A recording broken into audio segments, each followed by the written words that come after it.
let's circle to who are the GMs that make us the most angry. We could talk about maybe some owners that have kind of, sort of taken on the GM role, like Mike Brown in Cincinnati. He kind of acts as the general manager. I think that he did a good job a couple of years ago, building a very solid team around Andy Dalton, but that team flamed out, and it took him a while to get rid of Marvin Lewis. I've spoken about Marvin Lewis multiple times. Not a fan of the guy, not a good head coach at all, but yeah, I will give him credit for building a top 5 team for about a 5-year stretch, but outside of that, didn't make the big time trades, really let the team go into the tank, and thank God they got Joe Burrow, because there really was no true direction for the Bengals before they got Joe Burrow. So yeah, I mean, you can look at Mike Brown, you can look at Daniel Snyder, the owner of the Washington football team, who was kind of acting sort of as the GM, even though, Bruce Allen was awful as well as GM. But the GM that's a true GM that really annoys me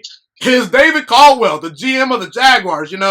He's been there for 7 years, and 2017, okay, I'll give you a cookie, but that's a one-hit wonder, The team fell off a cliff after 2017. He's done a horrible job of consistently putting together a very solid product on the field. I get it. Your players have to go out there and play. I get it. Jalen Ramsey bailed on you. You're on your team a little bit, but there's just really no direction with the Jaguars. And I just think that he's really done a poor job of sustaining success and allowing those players to come back for second contracts. I mean, virtually the whole defense is gone. I mean, you look at Darius, you look at Boye, and he's not gotten a lot of value back from his trade, in my opinion. The Boye trade was a bad one. And yeah, I'm just not really feeling what the Jaguars are doing. I think that they did a good job of getting Gardner Minshew as a late round pick, but they've done a horrible job of building around the guy. I feel sorry for him. So that's my most hated GM, quote unquote, or a GM that I think is probably the worst in the sport at the moment. That's a true GM. What are your thoughts, and who's your worst general manager or a GM that you just don't like right now? So, totally agree on your Caldwell point. I mean, the Jaguars are probably going to have the number 1 pick this year. Look for Trevor Lawrence. I mean, say a prayer for Trevor Lawrence if he has to go to Jacksonville. They're in for a long rebuild. So, yeah, I can definitely agree with that. Now, I got 2 guys I want to talk about. I know you're really going to like this first guy I'm going to talk about. So, number 1, Bill O'Brien. My, oh, my. Oh, Lordy.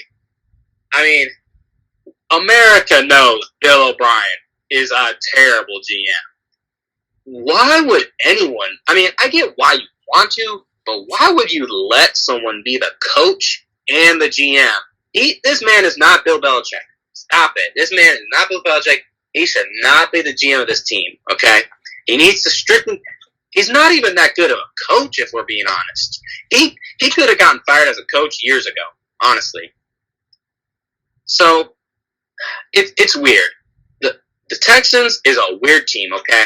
Because they have their franchise QB, but they got nothing else now. And what's funny is 5 years ago, 4 years ago, the biggest problem with the Texans was that they had a lot of talent, but they had no QB at all. I mean, who did they have there? Tom Savage. They bring in Brock Osweiler on a big contract. That was horrible. That was just one of the worst signings ever. Well, they go out, draft Deshaun Watson. I think they traded up for him too, which I really applaud the move. But they get Watson, franchise QB. You can make the case he's a top 5 QB in the league right now. But they've gotten rid of all the talent around him. I mean, he has made some of the most questionable trades I have ever seen. How do you only get a second-round pick for DeAndre Hopkins, who, in my opinion, is the best wide receiver in the game, okay? DeAndre Hopkins, they get a second-round pick for him? Are you kidding me? Stephon Diggs got the number 23 overall pick, and you get number 42 or whatever it is from D-Hop. I mean, that's just terrible. I had to go with Bill O'Brien here for one of my choices. Thank you so much for watching this video today. Please also note that the juiciest Sports Podcast is not just a YouTube channel. It is available on all podcasting platforms, including Spotify, Google Podcasts, iTunes, and Apple Podcasts. Also, if you enjoyed this video, be sure to like, comment, subscribe, and share this content with all your friends. This podcast is my favorite thing in the entire world right now. It is my passion. And I want more people to listen to this podcast. I really want this podcast to grow. Also, a fun fact about me is that I want to go into the sports broadcasting and media world once I graduate from the University of Toledo, a college in Northern Ohio. I am looking to become one of the next great sports broadcasters and analysts out in the world. And I potentially would like to start my own network if this podcast really truly grows. Or if I fall short of that goal, I would love to work for a big time network like ESPN or Fox Sports 1. I am open to all networks. So if you believe in my dreams and you see or hear my passion through the screen, be sure to tell all your friends about the juiciest Sports Podcast. Stay motivated, you guys. Have a God bless day, and I'm out.